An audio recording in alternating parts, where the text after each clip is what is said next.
Hello there, my name is Skywalker, and welcome to the PanicCast. I am here with Pimmy, Hello. Cornish, Afternoon. and Face. Evening. And the Crimson Days event is now over. That's done, and most of us had the decency to play it. All right. So- All right. Was it I only- you couldn't find someone? Was that what it was? Yeah. No one loved me.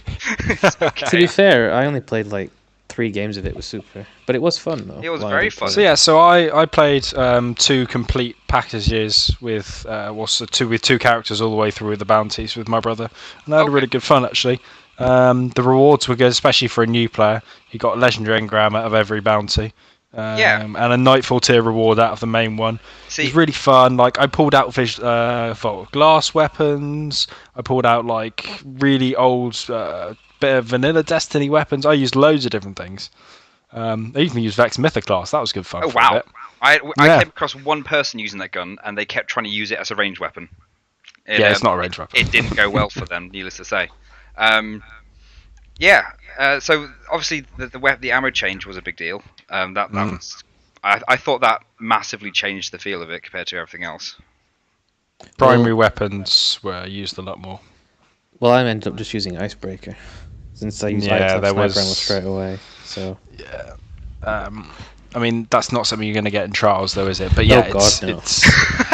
I don't think people would take the light drop just so they could be guaranteed to have special. No, because No, you'll it just, seems a you'll bit just get risky. people tickling them with scout rifles, and they'll fall over and die. Mm-hmm. So yeah, I thought Isn't that was- what it you was- do anyway? Well, I tried to. It's more aggressive. But yeah, like I think it's going to bring some really interesting stuff in, like the fact that you can now an objective and zone control on the map is where the special ammo spawns. Like before, you just didn't care. You spawned Sure. in with special, you get special when you want. Whereas now, like if I was fighting Pimmy, I'd be like, right, I'm making sure he does never gets any special and can't get a sniper. Like Pimmy- that would be my yeah. objective. Pimmy is a very Proficient sniper. efficient sniper, and It's good at blowing people's faces off. yes. and their penises. So, what do you guys think about the invective trick people are doing? You know, where they spawn it in, get the ammo, and then switch their weapon over. Do you think that's should be allowed, or do you think they should lose the ammo immediately? I think People So, yeah, have been so doing the- that. So the argument being- would that work in trials? Yeah, I Yes, think it it would, does because yeah. I do it when I switch out to heavy rounds. Okay. Switch from a sniper to a shotgun. Timmy's like, I don't know. Should we allow this kind of act? It's like, Yeah, yes, I'd I do do. But it's a glitch, and the argument I've had is if you're going up against a team of snipers and you want to be able, and you've all got snipers, you'd be like, right, okay, 2 of us are going to switch to shotguns. Should you lose all your ammo? Should you be penalised for switching? Yeah, up because your you're tactics? effectively changing tactics. Yeah, like that. It's, You can only do it between rounds. Yeah. I mean, You can't do it mid-round. You should be somewhat Penalised. graded, penalised from switching weapons constantly. So it has to be a tactical move. Like, do I want to change weapon? You know, is it worth it? Will it give us a completely different edge? If you can do it at will, that I think that's too much. But yeah, it's a question of Well, where's the line? Where's the line? I don't mind when people like switch to a shotgun and they lose a little bit of ammo and they keep a little bit. That's fine with me. yeah, a couple of pieces. Because they're penalised, but they still Yeah. get some ammo. It's similar But to PvE. spawning in with invective, letting it get its ammo, instead of picking it up out of a crate, and then switching to a sniper rifle Yeah. and having sniper ammo, that should not be allowed. Yeah, if you're 'cause that's- using Yeah. a gun that regenerates, you should lose it all. Yeah, soon as you switch. yeah. I mean, because that's I a don't know how you different do that though. Just change the perk. Yeah. Or don't- just Mm. have. Just- I don't know if they yeah. can do it on a playlist by playlist basis. Just say that whenever you change any equipped weapon that isn't a primary in Trials of Osiris, you lose all the ammo. Just for that specific playlist, as opposed to a general thing. But I guess like changing it, doing that in something where if they've made a gameplay decision, right? Let's not allow people to have special ammo, unless they get it from a crate. Having another way to do it, yeah, does seem to be a bit. It's breaking a gameplay decision they've deliberately made. How does it Well- work with sidearms? Because obviously they always spawn in. Can you go for sidearm and then switch to a sniper the next round? If you were to look at the footage running behind the previous episode of our conversations, you'll notice that I use a lot of Iron Wreath. I use a lot of Iron Wreath because it gives me a lot of ammo. Yeah, every time you respawn with a sidearm, you've got ammo. Yeah, so that's also, has that been revived as well? I don't think revived, no. But at the beginning of every round. So Okay. if I went at the opening round, fired off all whatever 18 shots or 24 shots, whatever it is that I've got, I would then start the next round with like 12 or so shots. That's Next interesting. You could argue that they're not as effective though. As Yeah, I mean, I sniper definitely rifles. think Yeah, like- they are very situational based. Very Yeah, situational. sidearms though. And Like- it's a different set of skills as well. Yeah, and like I think they take a bit more finesse than a shotgun. Yeah, shotgun is run up, stick it in his belly and shoot him. Yeah, unless he's got a full winter's lie. Shotgun's like the least finessed. I don't know what the word for that is. No, Just just finesse scale. It comes at the bottom. Yeah, shotguns suck. Yeah, shotgun skill is about getting the movement to get you from A to B and pull the gun's trigger in his belly. Sniper is staying out of his range and blowing his head off. And being able It's to two get- different skills. Yeah, being able to Yeah, definitely. hit the target efficiently. So I guess, I mean, the interesting thing I saw they did is that they've done this. So in sixes, nothing has changed. So the vast majority of people won't even know this has happened.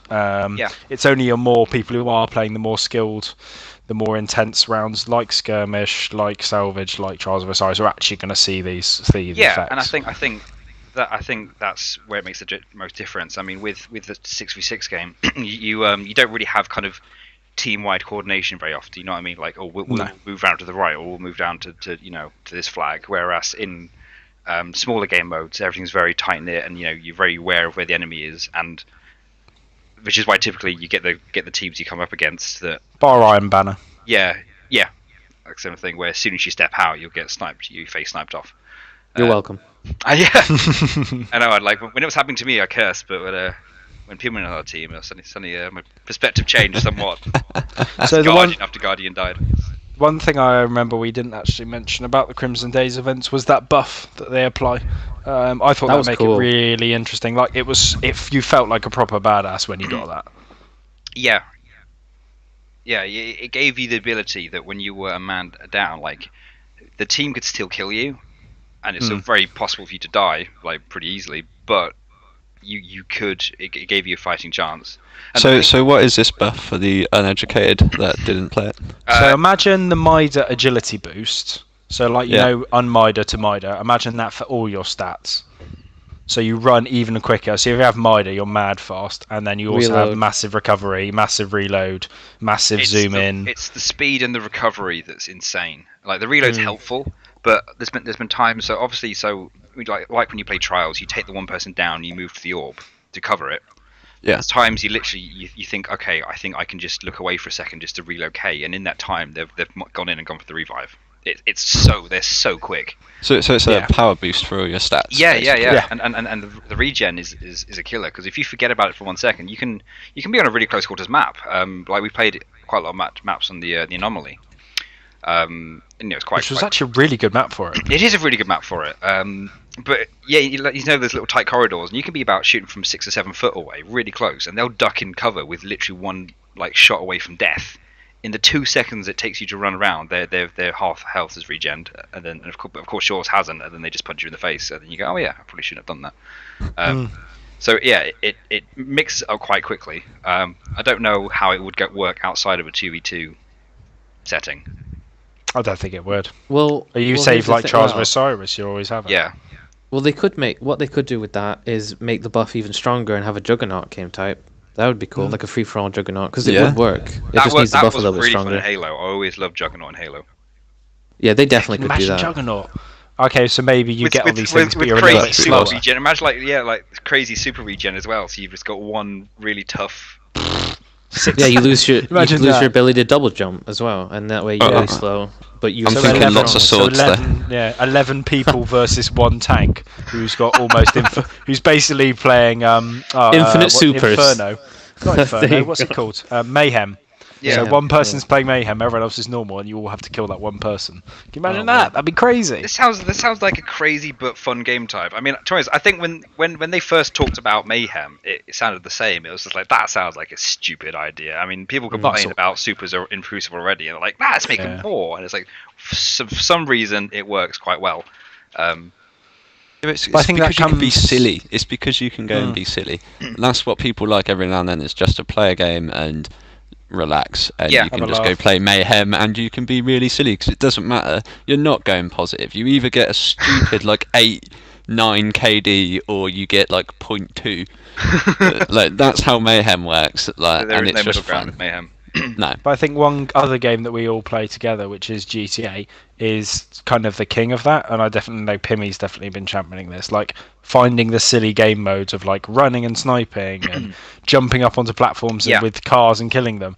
Like Yeah, GTA, like we've played all the content, and like even now, new stuff is coming out, which is cool and fun to do. Yeah, which and it's for free. Yeah, which also does bring into the equation player-made content, because they do release a lot of their own in-house content, but a lot of the really fun stuff, which was the same with Halo, was player-made Yeah. content, and that's more difficult in Destiny, given that apparently their game engine and development tools are hard for the actual professional developers to use, let alone. But all you have to do is buffs and things like that. I mean, Yeah. I don't know how to develop, but having Yeah, a yeah. little menu that says, okay, to make it simple, arc burn. You want to go and do a strike. I want to that turn shouldn't an be arc burn on. hard. That should be a shouldn't hard little. at all. That's I mean, they just had that a back in modifier. Halo 1. Well, where, you're- back, even yeah. back You're before talking about Forge. custom games. Yeah. Back before Yes. Forge in Halo, back for all the advanced, you can actually change the geometry editing kind of stuff like that. In Halo 1, you could say, I want to have everyone start with needlers, and I want everyone to be able to move super fast, and I want everyone to be able to jump 20 stories high. And Yeah, that's something that Those they were the made in best. Halo. Like, Yes. it was their decision to do that, and Yeah. it's stuck with Halo to this day. So I don't know why they're thinking about that now. Titanfall has custom Yeah. loadout kind of thing. yeah, and I think it could both work both with PvP, and it would be quite fun with PvE as well, to be able to Yeah. create your own But challenges. should Destiny fit that format though? Because they're broadcasting Destiny as an MMO, and that's not sort of an archetype of game like a facility you would see in an MMO, is it? Like, it's I don't kind know. of it's kind of having a change of heart and switching the genre of what it actually wants to Well, be. I don't know. I mean, but possibly. But on the other I hand, think- Go ahead, Pimmy. You could have custom games in Destiny and just not give out loot for it, and people would use it. People say that Yeah, custom no, games hands isn't down. used, but I think I they would. Yeah, use well, it. if we play Vault of Glass nowadays with a stupid loadout because it's fun, people would definitely Oh yeah. play custom games because they're fun with no loot reward. Just because it'd be really fun, and you could create your own stupid Juggernaut game type or something like that. I mean, like, and the community generally are really, really creative with how they use it. I mean, like all the kind of zombie game types in Halo that are really fun, like nowadays, that all came out of just someone making up a load of rule set, which initially started off as an honor-based rule set, but then they went, oh, that's really cool, let's put it in the game. I mean, if you really want to say, oh, they definitely want loot, all you'd have to do is say, right, okay, here's a list on Bungie.net of all the new game types we're considering putting in this month's rotation. Yeah. Okay, this one's been selected. That person gets a cool emblem because they are a content creator. Yeah. Yeah. They've actually again. I'm not intentionally keeping going back to Halo, but it is a helpful comparison, given that it's a shooter, and even though Destiny is an MMO, it is also equal part Primarily a shooter. Yeah, it is a shooter. Bungie had I'm trying to remember what it was called now. I think it was called Action Sack. Yeah, there was a game called that. Yeah, there was a playlist called Action Sack, and Action Sack was this kind of stuff. It was stupid game modes, where like you would spawn in and both of your weapons would be random or stuff like that. And Action Sack was a lot of created stuff. Like one of the guys in the old group I used to play with back in Halo 2, one of the guys created the first no shields battle rifle game type, and that appeared in Action Sack before SWAT came around. So yeah, like Bungie have done things like this in the past, and it's like in some ways Destiny was an interesting step forward, but in a lot of ways was a step backwards in a lot of respects. Yeah, it was very But frustrating. I think that comes to your point of new game engine, blah blah blah blah blah, getting used to Yeah, using I it mean, and all those obviously, points. like it's all well and good to say damn you, Bungie, why don't you do all this? And a lot of it is fair, because Bungie haven't been perfect, far from. But equally so, games are very complex and very advanced, and when you completely build a new game engine, it's not as easy to say, hey, let's put all this stuff in. I mean, just to defend them a little bit, they are effectively treading new ground. You know, they are. I don't want to say making it up as they go along, but it's not a tested methodology for games, is it? No. You know, you look at not that I play it, but you take Call of Duty. That is a tried and tested method that they've been every single flogging year. for 10 years. Formulaic. Yes. Yeah, exactly. it is. It's a good point. It is interesting that a lot of people say, they'll criticize Destiny as not trying anything, but then in the same breath talk about how the Division needs to learn from Destiny. What's like, well, how can you the Division needs to learn from Destiny because Destiny's been trying new things. But I think and made Destiny mistakes. also needs to learn from the Division in certain methods as well. Yeah. Because interesting, a lot of the again, why it wasn't perfect. A lot of the improvements from the Taken King happened because Activision brought in a lot of the Diablo team, That's interesting. who also encountered the same thing. They tried a bunch of stuff, had problems with loot and stuff like that with the loot system and like getting the balance. And a lot of they had them come on as advisors, which is okay. It is hard to get a game that gives out loot to balance it between, oh my god, I have more stuff to get, whereas gimme all the time. It's really difficult to find that middle ground where you get stuff. Because when it launched, it was on the wrong end of you have to work so hard. I mean, do you remember you used to get 3 marks for doing a strike? Yeah. So if you wanted to save up 120 marks, that's a lot of strikes. Yeah, all the same things over and over again. Yeah. Whereas on the other hand, you got House of Wolves, and did you have a 35? How long did it take you to get 35 characters, Pimmy? 30 hours. So yeah, they've been at both ends of the spectrum. I mean, like, Gotcha. That was too much. That That was was too much in House of Wolves. Yeah, and I think the Taken King is as close as they've been to perfect so far. The only area where I would say they need to increase the drop rate is their statement was in Iron Banner, in Crimson Days, in Sparrow Racing League, the main part of your drops should be end of game loot. So you should play a match. Oh, cool! I got a pulse rifle, and the only time you should buy it from the vendor is the last resort. You got unlucky. You either didn't get a good roll, or you just didn't get what you wanted. That's not how it's happened. Every single Iron Banner, because I played all of them, all to rank 5, all of Crimson Days. You have to buy it. So they need to look at that again, I think. Yeah, the post-game stuff is definitely not enough. Like, I mean, he's been lucky because the vendor stuff has been really good. They've been really good rolls. But if they're saying one thing and saying this is where we're getting from, and we're not, that's something they need to look when at. they do stuff like Do you that. think they're making them good rolls on purpose? Yeah, they'll be. Potentially, Well, but if- the roles of the vendor stuff will be set. They're solid rolls, though. They're not the best rolls you'll ever get. Yeah, so like I bought the Iron Banner Scout Rifle last time. And it's got a good roll. It's got a good roll on it. But I'd probably, if I was to pick an ideal one, I'd change a couple of them. But it was hardly a bad one. Yeah, so I think that in the future maybe they need to look into that again, and just the drop rate in special events, so you don't have to grind every single day all week to try and get the drops. Yeah. And obviously they did have the thing where once you get to level 5 you do get a guaranteed item of a certain light. Though I would like to say that my Warlock still hasn't had his. I'd like to point that out. So I did read that it happened to a few other people. I mean that's I guess that's kind of similar. That was kind of the PvP equivalent to the challenge mode sort of thing where you do this and you get. I mean that's one thing that I think they have done really well is there's a lot of randomized stuff, but there is also there are certain things that if you do this you will get this. Which didn't really exist in year 1 that much. And I think we've come a long way. Like, do you remember you used to get a legendary engram and you could get a blue out of it? I mean, Oh my god. that's why things like the loot cave became a thing, because you would get a legendary engram and you'd be like, oh great, oh great, a blue. And How did that even get past playtesting? I do know. not know. Like, who thought that would be a good idea?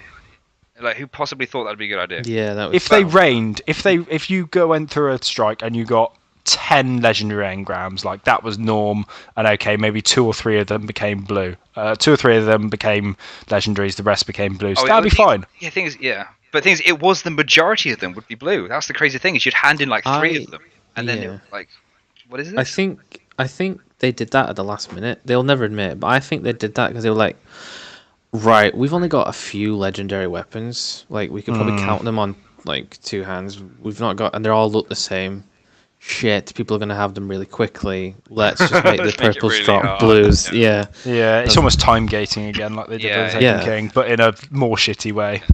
What I will say about that, well, like with going looping back around to Crimson Days, is the whole thing again. The ghost drop was ridiculous. I mean, I saw 2 people, drop. Some people played 40 games and didn't get a ghost drop. So like, I don't understand how you can look at their drop when they were creating, look at the rates and think, wow, that seems fair, because kind of not. But then again, I know someone else. He got it on their 3rd game.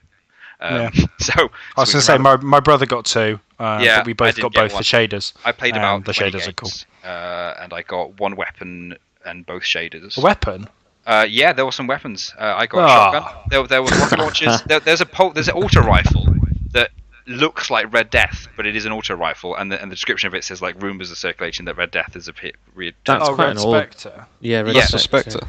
So I thought that's there's all that kind of stuff. Again, there was really not very high drop rates, but what I will say is the fact that people complained about it, like considering how long it normally takes a Bungie these days to get to like to change things. The fact that they did the whole, all right, we're just going to let we'll give you this ghost for it. If you've played 7 games, you're pretty much guaranteed a 320 ghost, no suiciding. So potentially by the 20th of February, I'll have 2 320 ghosts. Which means, like, what's good about that is in a short amount of time they addressed the player problem. They gave a reason for people to play, and they also gave a reason to stop people doing the suicide thing. So they actually fixed the problem. I thought that was quite a good thing. I saw it in 1 game very early on, and then never saw it again. Yeah. Sweet. Well, I think that pretty much probably wraps us up. Yeah, that's pretty much everything. I think we're on the cusp of the Division release now, so there's going to be some interesting topics, I assume, in the next few weeks as to... and the colour orange. Colour orange. Yeah. A topic that no one outside of this call will understand. But yeah, thank you very much for listening. As always, we love feedback, long as it's kind. Now, you can say whatever you want. But yeah, thank you very much for listening, and we'll see you next time. Bye. Goodbye. I love you. Hello.